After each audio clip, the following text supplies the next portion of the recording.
去到 Part B 嘅部分咧，咁條題目就要你用 computing square 啦，咁咧就將個 vertex 揾翻出嚟，咁然之後個答案咧就可以以 K 表示嘅，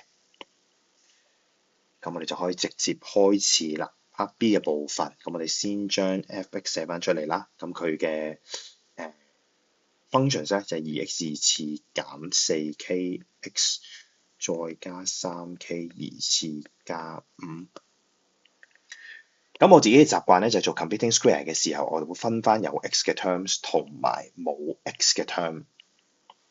咁啊有 x 嘅 term 咧，我會見到個 opening 有個 a 等於2喺前面，咁所以我會先抽佢出嚟先，會變成 x 嘅2次減 2kx，而後面部分 3k 2次加5咧，我最後先會處理。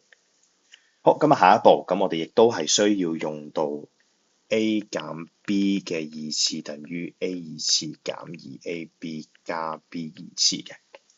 好，咁所以喺呢個部分上面咧，我就會先寫成 x 2次減 2x， 咁好明顯就會剩低 k。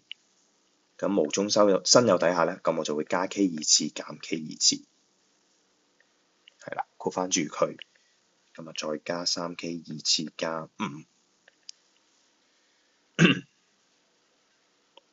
咁啊，做翻少少對應啦。經過無中生有之後咧，我加咗個 k 2次同埋減 k 2次。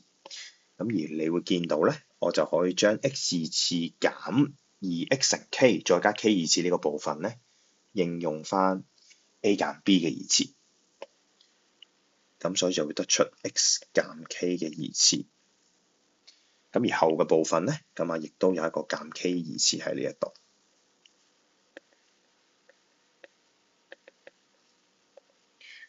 然之後我就會將2乘翻入去，最後先再同尾嘅 3k 2次加5咧做一個整合嘅。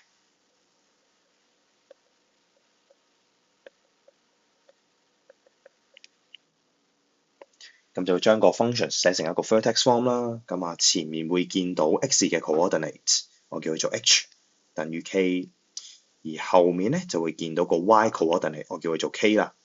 咁 which is 就係 k 2次加5啦。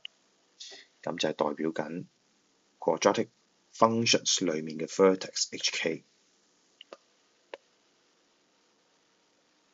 咁所以咧，我哋就可以答翻啦。The coordinates of vertex